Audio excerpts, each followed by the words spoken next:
Student, कैसे हैं आप। स्वागत है आपका दीप्ति कॉमर्स क्लास में।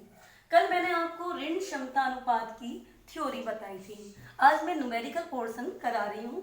इलस्ट्रेशन 1। निम्न की सूचना से ऋण क्षमता अनुपात की गणना कीजिए। डिवेंचर आपका 1,40,000, लॉन्ग टर्म लोन है 70,000, bank balance 30,000, debtor 70,000, general reserve 40,000, creditor 66,000, share capital 1,20,000 और बिल पेबल 14,000।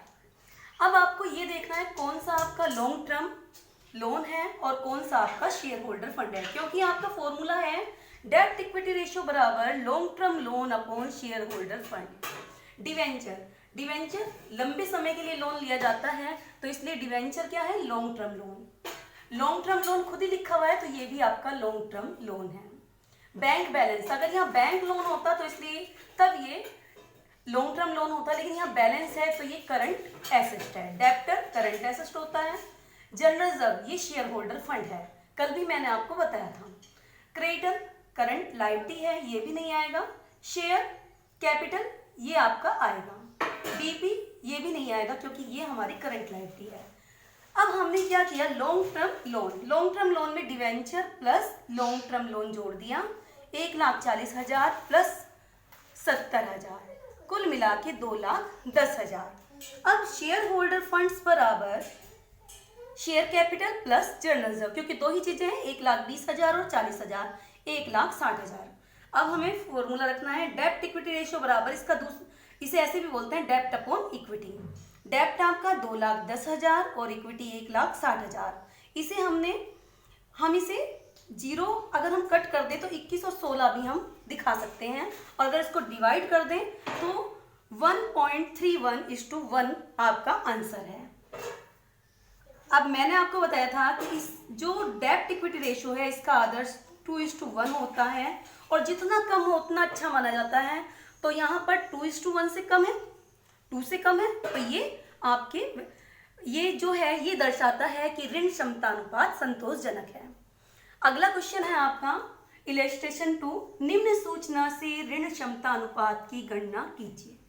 आपके पास total external liability 5 lakh, balance sheet का टोटल दे दिया 10,10,000, करंट लायबिलिटी 1 लाख और फिक्स्ड एसेट्स 10,000।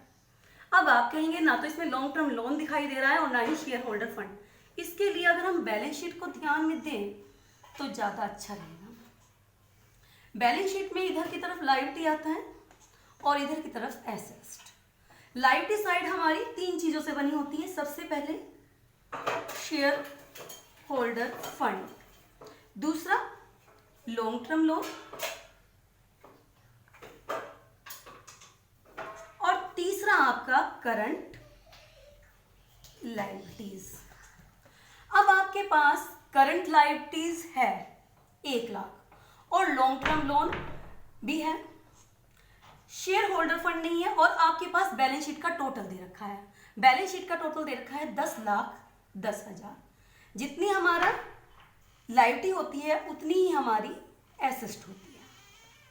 देखिए ये जो शेयर होल्डर फंड है ये तो इंटरनल लायबिलिटी है, इंटरनल है, और जो ये आपका लॉन्ग टर्म लोन और करंट लायबिलिटी है एक्सटर्नल, यानी बाहर के लोगों का है। अब इसमें टोटल दे दिया, टोटल एक्सटर्नल लायबिलिटी, यानी कुल मिला के हमारी 5 लाख। 5 लाख में आपकी करंट लायबिलिटी भी है और लॉन्ग टर्म लोन भी है। शेयर होल्डर फंड आपके पास नहीं दिया हुआ है। सबसे पहले हम लॉन्ग टर्म लोन निकालेंगे। लॉन्ग टर्म लोन का क्या फॉर्मूला बैठा, टोटल एक्सटर्नल लायबिलिटी में से अगर हम करंट लायबिलिटी घटा दें तो हमारा लॉन्ग टर्म लोन निकल जाएगा, यानी 5 लाख हमारे एक्सटर्नल लायबिलिटी है। अगर इसमें से हमने शॉर्ट टर्म यानी करंट लायबिलिटी घटा दी तो हमारी लॉन्ग टर्म लायबिलिटी 4 लाख निकल जाएगी।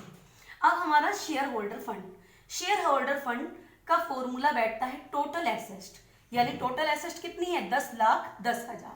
10,10,000 टोटल एसेट में से अगर हम फिक्स्ड एसेट घटा दें और हम एक्सटर्नल लायबिलिटी घटा दें यानी बाहर वालों का पैसा घटा दें तो हमारी इंटरनल लायबिलिटी यानी शेयर होल्डर फंड बैठ जाता है।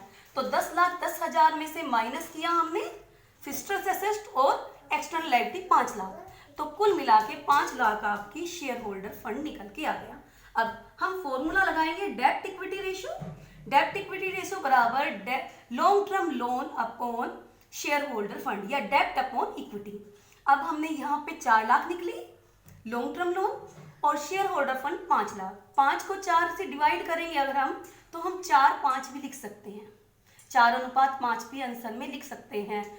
लेकिन अगर इसमें पूछा कि ऋण क्षमता अनुपात संतोषजनक है या नहीं, तो हमें इसको डिवाइड करना होगा। डिवाइड करने के बाद इसका निकला 0.8:1 हम लगाते हैं, आंसर में नहीं आता। तो 1:1 ये 2 से कम है, क्योंकि मैंने बताया था कि इसका आदर्श 2:1 है और ये 2 से कम है, तो यानी कि संतोषजनक है, ऋण क्षमता अनुपात की स्थिति संतोषजनक है।